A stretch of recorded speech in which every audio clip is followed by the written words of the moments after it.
Once again you're all welcome back to entrance investigation. Guys, आज के इस video में हम एप्लीकेशन ऑफ डेरिवेटिव स्टार्ट करने वाले हैं। पिछले वीडियोस में हमने मेथड ऑफ डिफरेंशिएशन करा था और उससे पिछले वाले में हमने लिमिट पढ़ा था। Differentiation, limit, continuity and differentiability ये सब कवर हो चुका है और अब एप्लीकेशन ऑफ डेरिवेटिव कवर होने वाला है, जिसका पार्ट 1 जो है वो आज रिलीज होगा, that is tangent and normal. Next part में मोनोटोनिसिटी कवर होगा एंड मैक्सिमा मिनिमा कवर होगा। तो विदाउट एनी फर्दर डिले हम स्टार्ट करते हैं इस वीडियो को। सबसे पहले आता है टेंजेंट एंड नॉर्मल। तो मैं पहले ही बता देता हूँ, tangent and normal as such, तो टेंजेंट्स एंड नॉर्मल्स जो एज सच है, ये सारा टॉपिक हम कोऑर्डिनेट ज्योमेट्री में वैसे ही ऑलरेडी डिस्कस कर चुके हैं और अभी हम उसी का रिकैप करेंगे।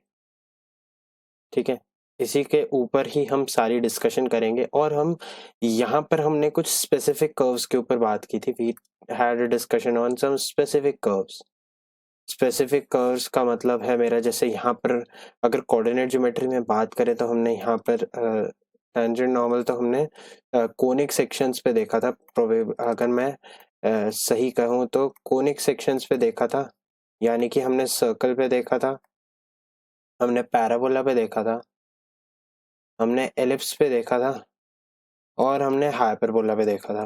इन सब पे तो हमने देखा ही था, बट क्या जिंदगी में, मतलब क्या हमारी मैथमेटिक्स वर्ल्ड जो है उसमें सिर्फ यही वाले हैं?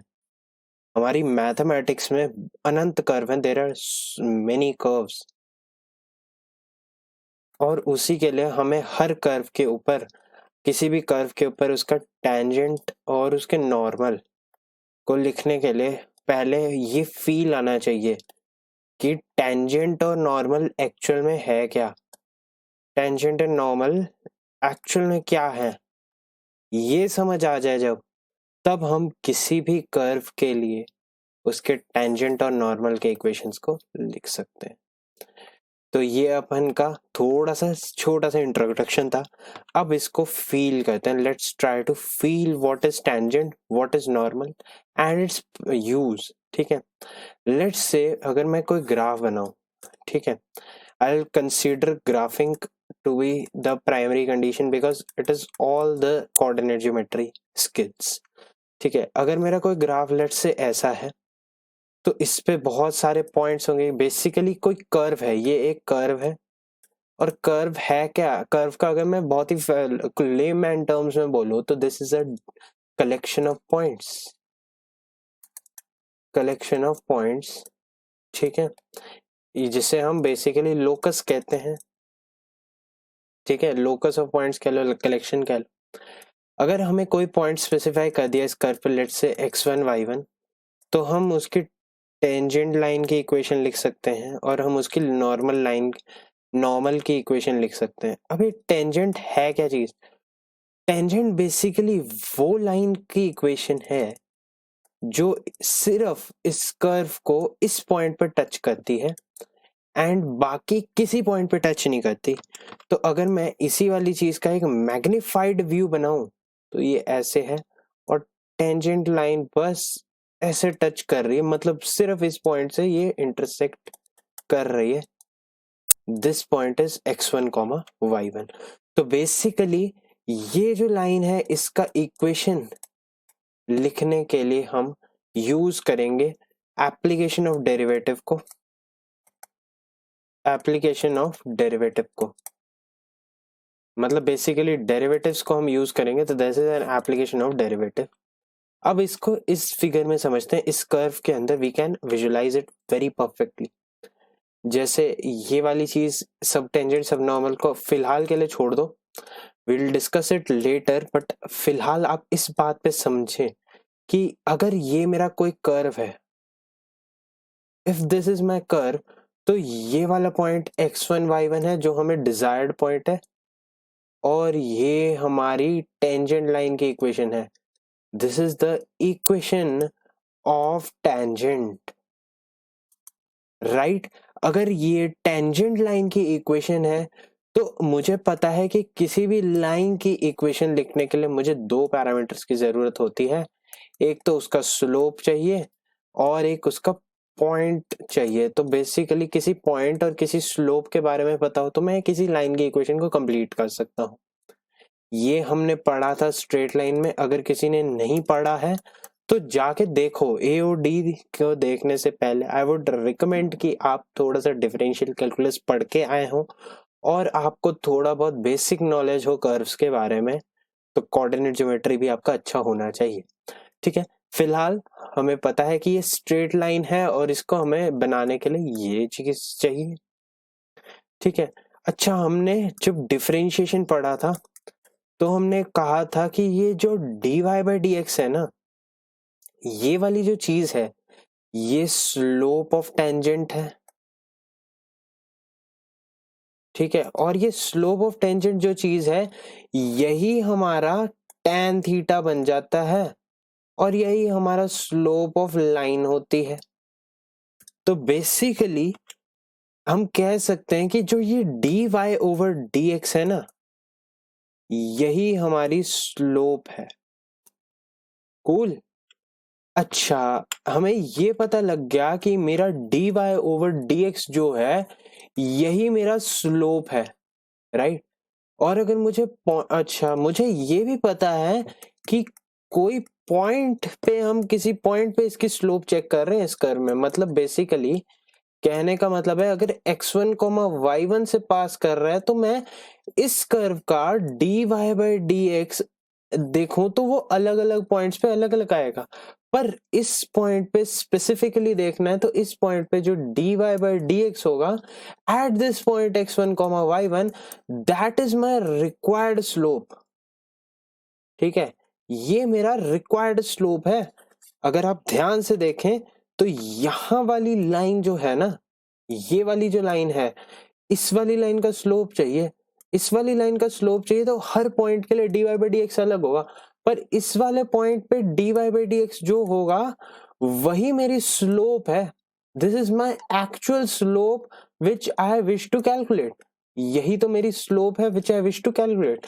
तो स्लोप पता लग गई, dy बाई dx से पॉइंट पता लग गया। तो अब तो बहुत सिंपल है। अब पॉइंट है x1 y1 और स्लोप है dy by dx at x1 y1। ये आप कैलकुलेट कर सकते हैं। This is to be calculated. ये कैलकुलेशन का प्रोसेस है। फिर उसके बाद y minus y1 is equal to x minus x1 times the slope लिख देंगे, यानी कि dy by dx at x1 y1। This is the equation of tangent. This is the equation of tangent. ठीक है, इतनी बात समझ आ गई होगी, समझ में आता है। अगर ये बात समझ आ जाती है, आई एम जस्ट अंडरस्टैंडिंग के लिए ये पर्पस मैं अगर बोलूं तो ये टेंजेंट है। अब इसी लाइन के अगर परपेंडिकुलर लाइन लिखें, अगर इसी लाइन के हम परपेंडिकुलर कोई लाइन देखो तो वो होती है इसकी नॉर्मल लाइन। ठीक है, टेंजेंट अगर इस कर्व का ऐसे जा रहा है तो नॉर्मल इस कर्व का ऐसे होगा। where tangent and normal are perpendicular and they intersect at the point x1 y1। ये एक पॉइंट है जो आपको नोट करना है। This is normal, this is tangent. अच्छा, हमने ये भी पढ़ा था कि अगर हमें किसी लाइन की टेंजेंट लाइन पता है तो हम उसकी नॉर्मल को लिख सकते हैं। हम क्योंकि टेंजेंट का नॉर्मल जो है वो परपेंडिकुलर लाइन है। मतलब अगर हम कहें कि हमने ax plus B Y plus C is equal to 0 के परपेंडिकुलर कोई लाइन लिखना है तो मैं बोलूंगा इसका स्लोप है, यहाँ पे देखो बी वाई को लिख सकते हैं हम minus A X minus C, यानी कि y को लिख सकते हैं minus A by B X minus C by B, यानी कि इसका स्लोप है माइनस ए बाई बी।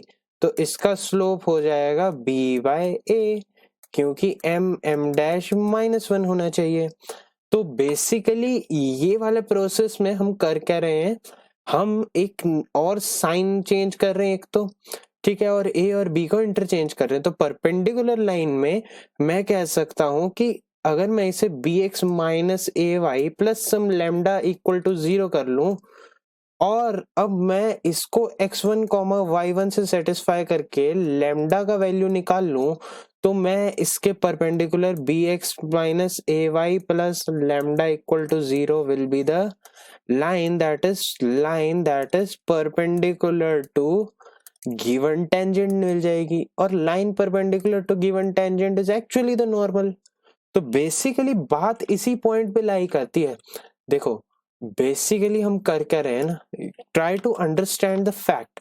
देखो ये आपको समझ आ गया होगा, और अब इसको समझो। देखो यहाँ पर ये वाली जो चीज है, इसको समझने के लिए आप ये देख सकते हैं कि यहाँ पर क्योंकि m1 m2 -1 करते हैं हम, तो यहाँ पर भी वही किया, और इस वाले प्रोसेस में भी हम यही कर रहे हैं, जस्ट थोड़ा डायरेक्शन बदल गई क्योंकि हमने डायरेक्ट किया।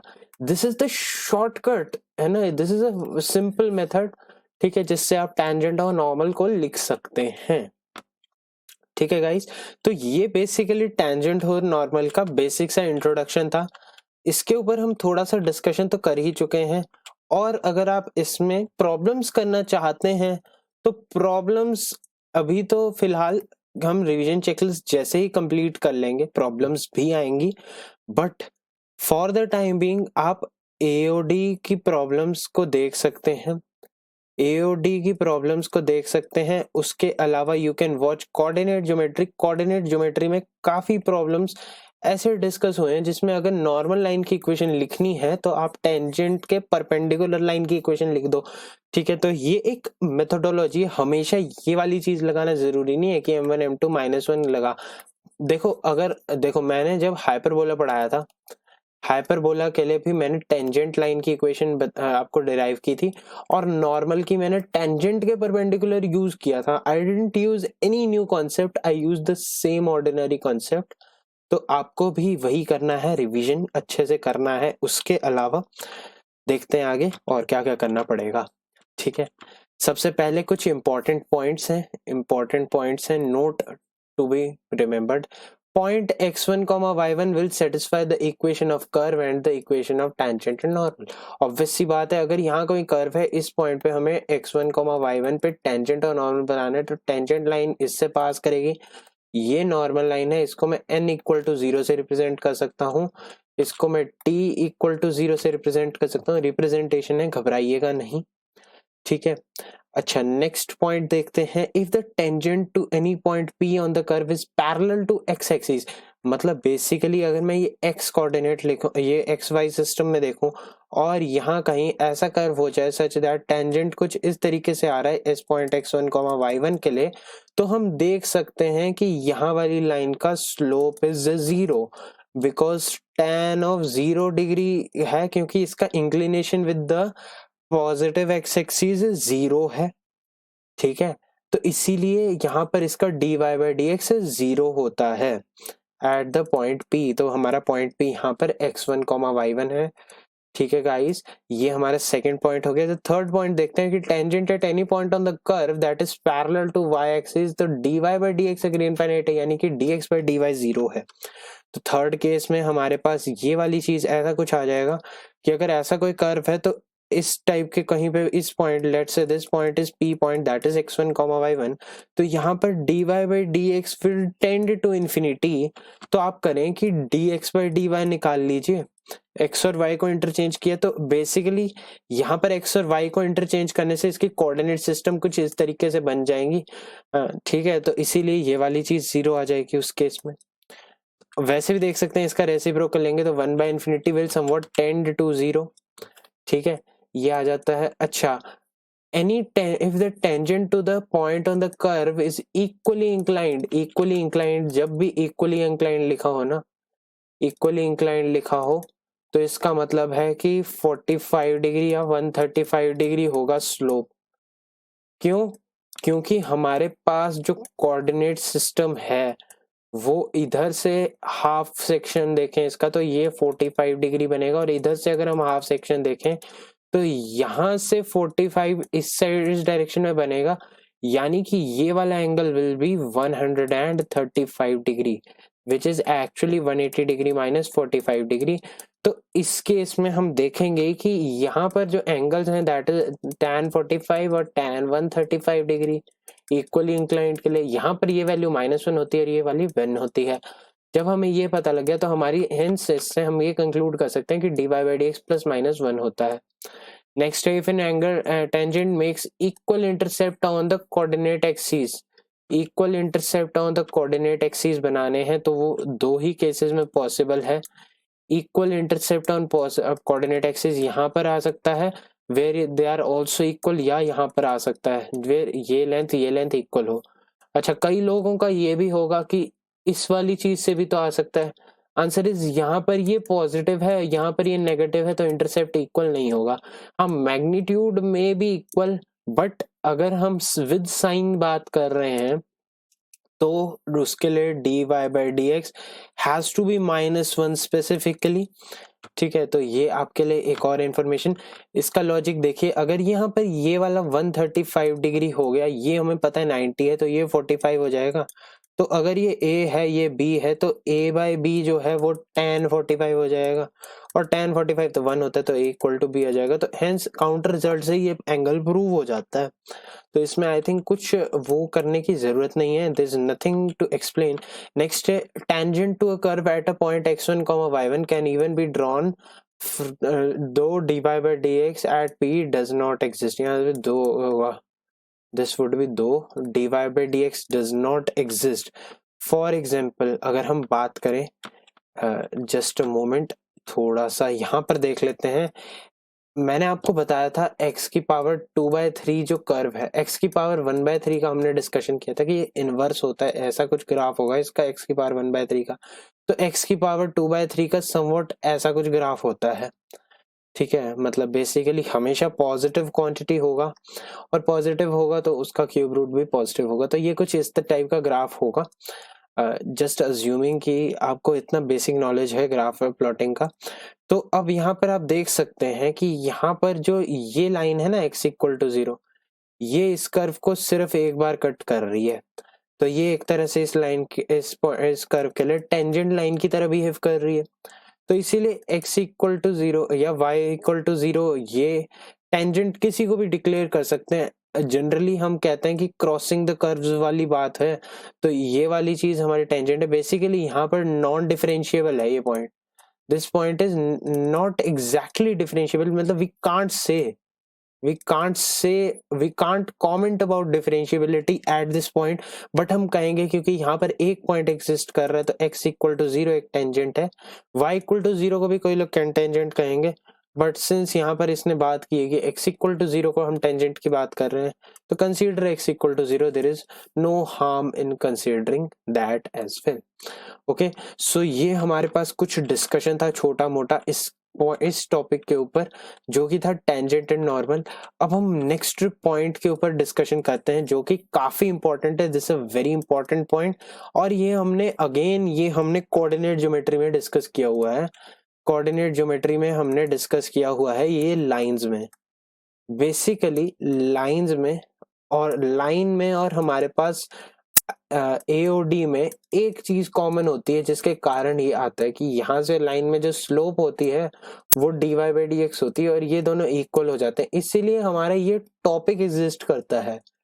तो अगर ये टॉपिक एग्जिस्ट करने का रीजन हमें पता है तो हम कह सकते हैं कि अगर मुझे एंगल बिटवीन टू लाइंस देखना है, अगर हम एंगल बिटवीन टू लाइंस की देखें तो हम कहते हैं m1 minus m2 over 1 plus m1 m2, ये हमारा, और इसका tan इनवर्स आता है एंगल बिटवीन टू लाइंस, जो कि हमने इधर से प्रूव किया था कि ये वाला अगर थीटा है तो थीटा इज एक्चुअली θ1 माइनस θ2, तो tan theta must be equal to tan of θ1 minus θ2।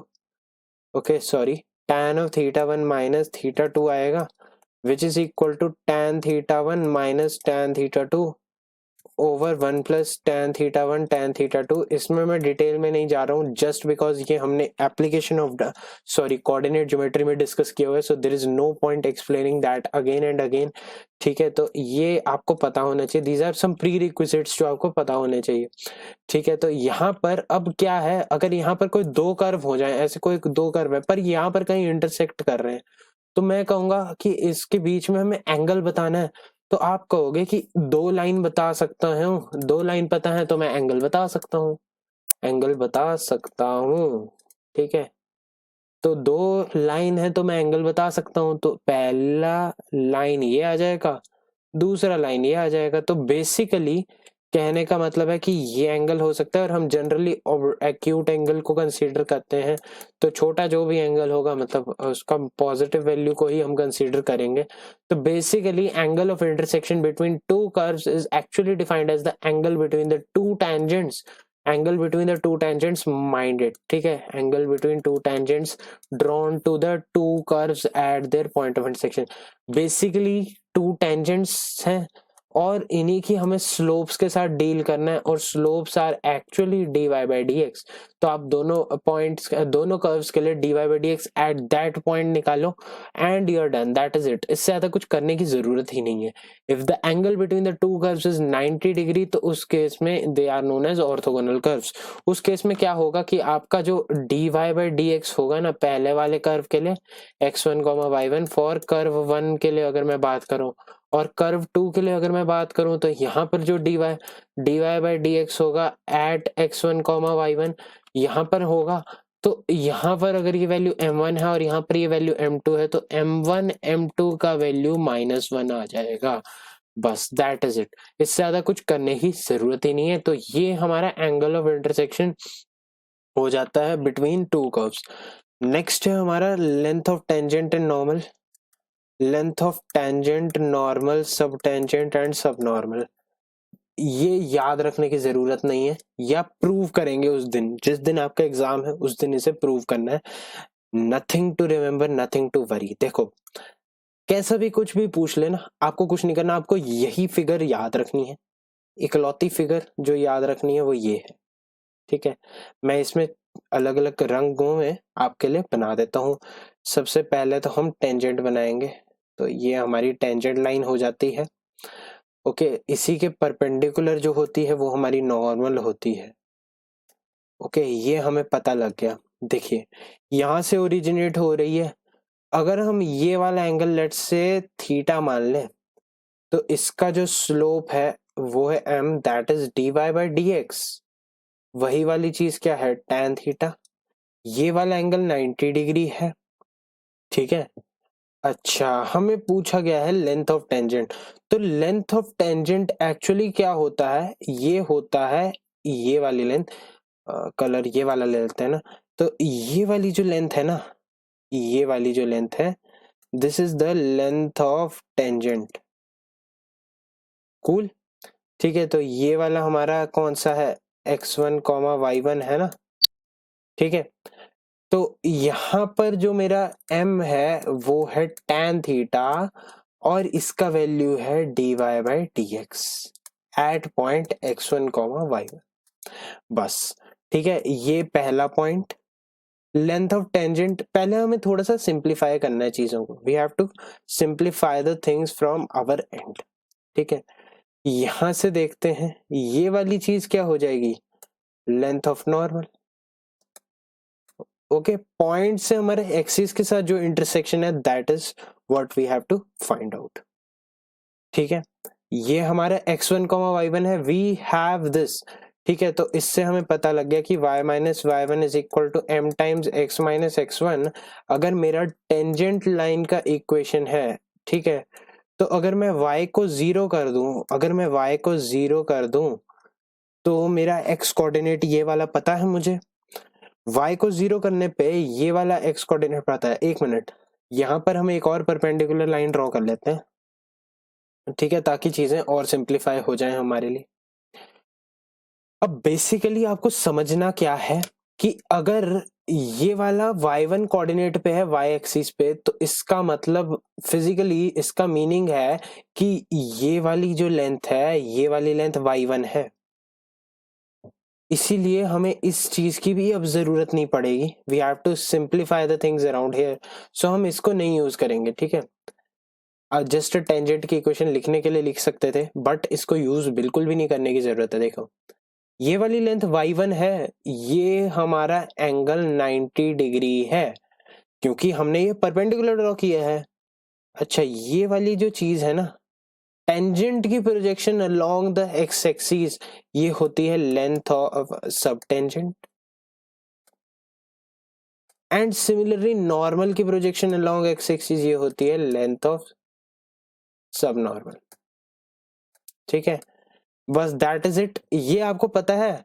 अब हमें पता क्या क्या है, ये देखो, ये वाला जो एंगल है, ये वाला एंगल हो जाएगा 90 माइनस थीटा डिग्री, ठीक है। मैं डिग्रीज में अभी फिलहाल बात कर रहा हूँ, ठीक है। स्टैंडर्ड में रेडियन में भी बात हो सकती है, बट अगर हम डिग्रीज में ही बात करें, ये थीटा है, ये 90 माइनस थीटा है, ये हमारा, अब हमें ये पता है कि ये हमें पता है, मतलब we are known with theta because we are been given the slope which is actually equal to d y by d x. Since हमें d y by d x पता है और हमें tan थीटा पता है, तो हम बाकी सारे ट्रिग्नोमेट्रिक रेशियोज को कैलकुलेट कर सकते हैं, ठीक है। तो d y by d x tan theta जो है, इसको ऐसे भी लिख सकते हैं एफ डैश ऑफ x1, ठीक है। ये x1 पे हम देख रहे हैं ना, तो एफ डैश ऑफ x1 लिख लीजिए, उससे भी कोई दिक्कत नहीं आएगा। अब हमें लेंथ ऑफ टेंजेंट निकालना है, तो हम पहले अपने 4 केसेस कवर कर लेते हैं। सबसे पहले आया लेंथ ऑफ टेंजेंट, ठीक है गाइस। तो लेंथ ऑफ टेंजेंट, अब ध्यान से देखना, हम ट्रायंगल में वापस रीड्रॉ करता हूँ, क्योंकि मैं कौन सी ट्रायंगल कंसीडर कर रहा हूँ। देखिए मुझे ये लेंथ निकालनी है, because this is, let's say this is x, तो या इसको, हाँ ठीक है, x मान लेते हैं। ये थीटा है, ये वाली लेंथ हमें पता है, दैट इज y1, ठीक है। तो x y1 बाय x क्या होगा, साइन थीटा, ठीक है। तो y1 अपॉन साइन थीटा क्या आ जाएगा, x लेंथ आ जाएगी।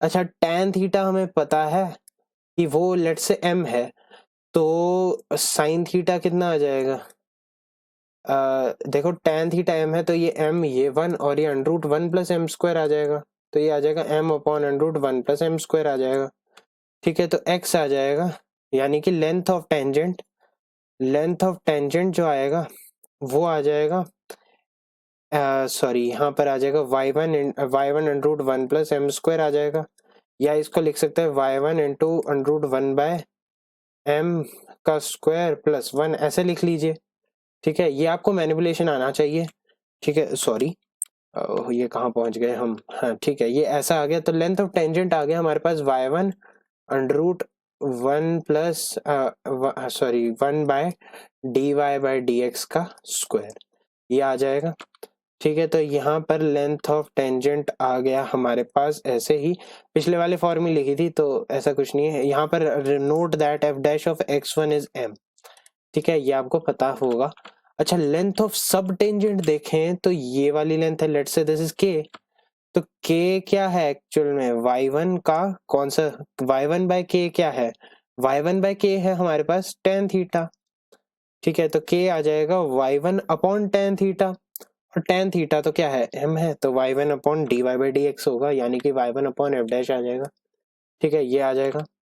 नेक्स्ट सिमिलरली हम नॉर्मल के लिए देख सकते हैं, बस यहाँ पर ध्यान रखना कि यहाँ पर tan ऑफ 90 माइनस थीटा हमें पता है। देखिए tan ऑफ 90 माइनस थीटा हमें पता है y1 upon, sorry y1 upon length of subnormal, y1 upon length of subnormal आ जाएगा। तो लेंथ ऑफ सब नॉर्मल आ जाएगा y1 upon tan 90 minus theta, यानी कि cot थीटा, तो ये आ जाएगा y1 into tan theta, that is f dash of x1, ठीक है। लेंथ ऑफ सब नॉर्मल मिल गया, ये भी हो गया। लेंथ ऑफ नॉर्मल निकालने के लिए बस यहाँ पर जो है, यहाँ पर साइन थीटा की जगह कॉस थीटा कर देना है। देखो साइन ऑफ 90 माइनस थीटा है, जो 90 माइनस थीटा जो है, that is equal to y1 upon length of normal, length of normal पता है और कॉस थीटा पता है, बस वो लगाएंगे और ये आ जाएगा। तो इसमें ऐसा है बेसिकली, ये जो प्रोसेस था, ठीक है, कभी वैसे लेंथ ऑफ टेंजेंट और लेंथ ऑफ नॉर्मल पे ही सवाल आएगा ज्यादातर, ये वाली चीजें अब तो वैसे तो पूछी नहीं जाती हैं, कभी एक आध बार पूछी होगी, तो इसीलिए ये अपनी जगह बना चुके हैं नोट्स में। तो ऐसा है कि बस आपको कुछ नहीं करना है, ये फिगर पता होनी चाहिए। कोई भी कर्व है, देखो कोई भी कर्व है, उसके लिए ये वाले कंडीशंस ऑलवेज एप्लीकेबल होंगे, और जब ये कंडीशंस ऑलवेज एप्लीकेबल है उसके बाद तो सारा लॉजिक है कि आपको ज्योमेट्री कैसे लगानी है। तो इसमें आई डोंट थिंक कि कोई दिक्कत होनी चाहिए, ठीक है। और अगर कोई दिक्कत है तो रिवीजन करें, कोऑर्डिनेट ज्योमेट्री पढ़ें और अपना बेसिक आईक्यू बढ़ाएं, दैट इज इट, ठीक है। इसमें आई कांट हेल्प। एनीवेज, चलिए नेक्स्ट पॉइंट है हमारा डिफरेंशियल्स। डिफरेंशियल्स, देखो इससे पहले वाला जो पार्ट था इसी के साथ हमारा टेंजेंट नॉर्मल कंप्लीट हो जाता है। इसमें आई डोंट फाइंड कि कोई बहुत ही हैवी चीज हो, कोई भी हैवी चीज है तो वो ऑब्वियस सी बात है आपको, आपके आईक्यू को टेस्ट कर रही है और आपके दिमाग को, आपके एप्लीकेशन को टेस्ट कर रही है, तो उसके लिए तो आपकी प्रॉब्लम सॉल्विंग अच्छी होनी चाहिए। थ्योरी इतनी ही है, अब थ्योरी को कितना अच्छे से यूज करते हैं दैट इज द केस, और उसी के हिसाब से आपका ये समझ आएगा। तो ये हमारे एप्लीकेशन ऑफ डेरिवेटिव का पहला पार्ट था। इसमें हमने टेंजेंट एंड नॉर्मल को डिस्कस किया। अब हमारे पास आते हैं थोड़े बहुत डिफरेंशियल्स एंड हम थोड़ा सा रेट चेंज के ऊपर डिस्कशन करेंगे, एंड उसके बाद हमारा ये सेक्शन कंप्लीट हो जाएगा पहला, that is tangent and normal. तो चलिए स्टार्ट करते हैं डिफरेंशियल्स के साथ। अब सबसे पहले कई लोगों को डाउट होता है रेट चेंज में, ठीक है। रेट चेंज क्या है? बेसिकली dy by dx जो है, that is an example of rate change. This is an example of rate change, ठीक है। ये रेट चेंज है, कैसे है अभी समझते हैं। मान लीजिए हमारे पास एक सिलेंडर है जिसको हम दबा रहे हैं एट सम पेस, मतलब हम कुछ फोर्स लगा रहे हैं और उस पे हमने फोर्स लगाया, तो बेसिकली हमें पता है कि उसका वॉल्यूम जो है वो कांस्टेंट रहेगा, ठीक है। और किसी भी कांस्टेंट का डिफरेंशिएशन 0 होता है। तो हमें एक पैरामीटर पता है, दूसरा हमें पता है कि अगर हम इसको ऐसे पिचकाएंगे तो इसका एरिया बढ़ जाएगा। तो कितने रेट से इसका सरफेस एरिया बढ़ रहा है, दैट इज dA/dt पूछा गया है, तो वो कितना है। ऐसे ऐसे जो पैरामीटर्स हैं छोटे मोटे, इन्हें चेक करने के लिए रेट चेंज का यूज किया जाता है। एल्स हम किसी भी चीज में, लेट से हम किसी कोन में सैंड भर रहे हैं, ठीक है, रेत भर रहे हैं या पोर कर रहे हैं, कुछ भी कर रहे हैं, ग्लास में पानी भर रहे हैं, तो वो कितने रेट से भरेगा, dV/dt, कितना वॉल्यूम उसका पर सेकंड। तो बेसिकली हम पर सेकंड एक मेजरमेंट देखते हैं, ठीक है, जिसको हम बेसिकली अगर थोड़ा सा अच्छी टर्म्स में बोले तो डिस्चार्ज फ्लो बोलते हैं, ठीक है। तो उसके ऊपर हम बात कर सकते हैं। तो वो है रेट चेंज। तो बेसिकली अगर हम पूछा जाए, जैसे ये अगर सिंपल से क्वेश्चन की बात करें कि volume is changing at 3 meters cube per second for